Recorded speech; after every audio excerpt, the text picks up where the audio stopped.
ओम नमः शिवाय। जय महाकाल। दोस्तों महाशिवरात्रि के दिन भगवान शिव का विवाह माता पार्वती के साथ हुआ था। कहा जाता है यदि किसी का वैवाहिक जीवन में किसी तरह की कोई परेशानी है, कष्ट है, आपका वैवाहिक जीवन सही नहीं चल रहा है या आपके विवाह नहीं हो पा रहा है, विवाह में किसी तरीके की बाधा आ रही है, आपका रिश्ता तलाक की नौबत पर आ गया है, टूटने की नौबत पर आ गया है, तो महाशिवरात्रि के दिन भगवान शिव को जरूर अर्पित करें इन चीज़ों को। ऐसा करने से महादेव आपकी हर मनोकामना को पूरा करेंगे। आपका दाम्पत्य जीवन में जो भी कष्ट है, जो भी आपकी परेशानी है, उसको दूर करेंगे। आपका वैवाहिक जीवन में सुख समृद्धि आएगी। तो दोस्तों चलिए जानते हैं महाशिवरात्रि के दिन शिवलिंग पर आपको कौन सी चीजें अर्पित करनी है। इन 10 में से आप कोई भी एक चीज शिवलिंग पर अर्पित कर दीजिए। ऐसा करने से आपका वैवाहिक जीवन खुशहाल हो जाएगा। दोस्तों महाशिवरात्रि के दिन भगवान शिव का दूध से अभिषेक जरूर करें। दूध से अभिषेक करना बहुत ही पुण्य माना जाता है, लेकिन शिवलिंग पर जब भी दूध अर्पित करें तो सीधे पैकेट का दूध अर्पित ना करें और ना ही शिवलिंग पर गर्म दूध अर्पित करें। शिवलिंग पर हमेशा कच्चा दूध अर्पित करें और स्टील के पात्र से शिवलिंग पर दूध अर्पित कीजिए। दूध अर्पित करें चाहे जल अर्पित करें, पतली पतली धार बनाकर जल अर्पित कीजिए। सीधा ऐसा नहीं होता कि गए और शिवलिंग पर जल या दूध उड़ेल दिया। पतली धार करके नमः शिवाय मंत्र का जाप करते हुए शिवलिंग पर दूध अर्पित कीजिए। इस दिन दूध का दान का सबसे बहुत ही शुभ माना जाता है। अगर आप जल अर्पित करना चाहते हैं तो ओम नमः शिवाय मंत्र का जाप करते हुए शिवलिंग पर बैठकर जल अर्पित कीजिए। ऐसा करने से आपका मन भी शांत रहता है। इसके अलावा कहा जाता है कि विष का जो प्रभाव होता है, इसको कम करने के लिए देवताओं ने उनके ऊपर जल डाला था, तो भगवान शिव को जलधारा सबसे अधिक प्रिय होती है। जब भी शिव पर जल अर्पित करें तो बैठकर करें, चाहे शिवलिंग कितना भी ऊंचा है, चाहे आपके हाथ वहां तक जाए या न जाए, और आपका मुख हमेशा उत्तर दिशा की ओर होना चाहिए। शिवलिंग पर जल अर्पित करते समय सबसे पहला जल भगवान शिव के दाएं ओर, जहां पर भगवान गणेश का वास होता है, जलहरी जहां से जल निकलता है शिवलिंग का आगे की तरफ से, उसके दाएं, और उसके बाद बाएं तरफ आपको जल अर्पित करना है दूसरे नंबर का जल। जब आप कार्तिकेय को भगवान गणेश को अर्पित करते हैं तो उसके बाद जहाँ बीच का स्थान होता है, जहाँ से जल निकलता है, वो होता है अशोक सुंदरी का, वहाँ पर आपको जल अर्पित करना है। इसके बाद जो इस पर शिवलिंग होता है, उसके चारों ओर का जो चक्र होता है, धारा होता है, चक्र जिस पर शिवलिंग रखा होता है, वो माता पार्वती का हस्तकमल होता है। फिर चौथे नंबर का जल आपको वहाँ अर्पित करना होता है। पांचवें नंबर का जल आपको शिवलिंग के ऊपर अर्पित करना होता है। शिवलिंग पर जब जल अर्पित करें तो आपको पतली पतली धार बनाकर ओम नमः शिवाय मंत्र का जाप करते हुए शिवलिंग पर जल अर्पित करना है। धारा आपकी टूटनी नहीं चाहिए, यही शिवलिंग पर जल अर्पित करने का सही तरीका होता है। कहा जाता है जब आप शिवलिंग पर जल अर्पित करते हैं, जो भी आपके मनोकामना है, भगवान शिव से टकटकी बांध करके, एक साथ टकटकी आपको बांध करके भगवान शिव से अपनी मनोकामना कहनी है। इस उपाय को करने से आपके जीवन में चली आ रही परेशानियों से आपको मुक्ति मिलेगी, आपका वैवाहिक जीवन खुशहाल होगा।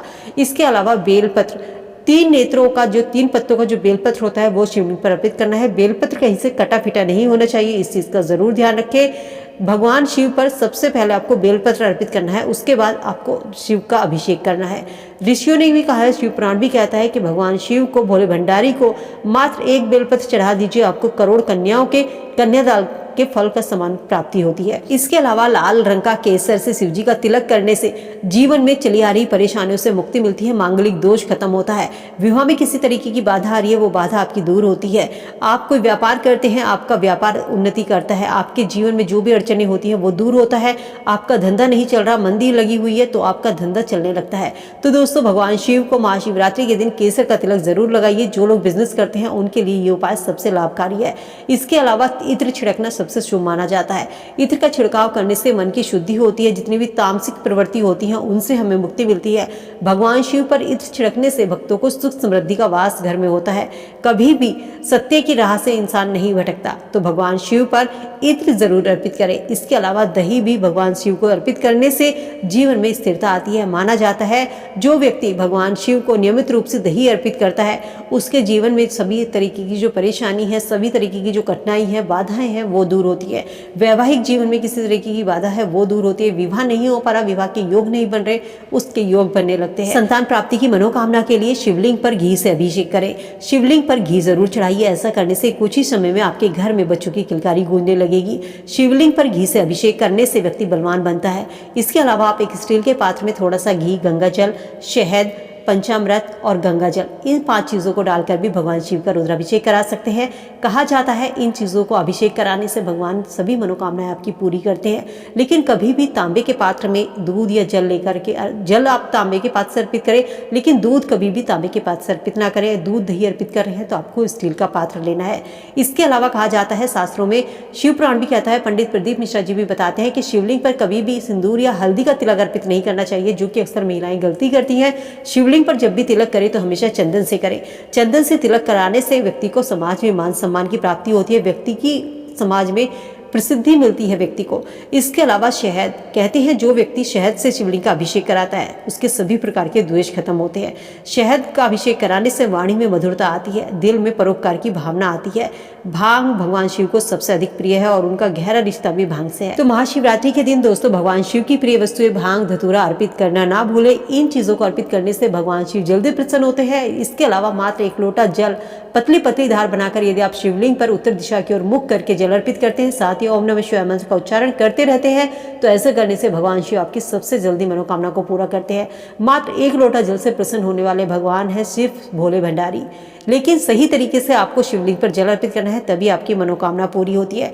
कुछ लोग पूछते हैं क्या हमें जल अपने घर से लेकर जाना चाहिए या हम मंदिर से ही जल ले लेते हैं। कुछ लोग ऐसा करते भी हैं कि वो घर से खाली लोटा लेकर जाते हैं और मंदिर से जल ले लेते हैं शिवलिंग पर चढ़ाने के लिए। भूल कर भी ऐसी गलती ना करें। जब आप शिवलिंग पर जल चढ़ाते हैं तो मंदिर का जल कभी नहीं लेना चाहिए, क्योंकि दोस्तों दुख और दर्द तकलीफ आपके घर की है। तो भगवान शिव पर जब आप जल अर्पित करते हैं तो जल भी आपके घर का होना चाहिए। भगवान शिव को मात्र 1 चावल का दाना 1 लोटा जल ही काफ़ी है, लेकिन चावल का दाना टूटा हुआ नहीं होना चाहिए और बस आपके मन में विश्वास होना चाहिए और विश्वास के साथ श्रद्धा भाव के साथ भगवान शिव को ये चीज़ें चढ़ा दीजिए। भगवान शिव आपकी मनोकामना को पूरा करते हैं। कहते हैं बस एक क्षण के लिए, भगवान शिव कहते हैं कि बस एक क्षण के लिए मेरे पास आ जाना, प्यार से प्रेम के साथ मुझे निहार लेना, इतना भर करने से मैं तेरा हो जाऊंगा, तू मेरा हो जाना।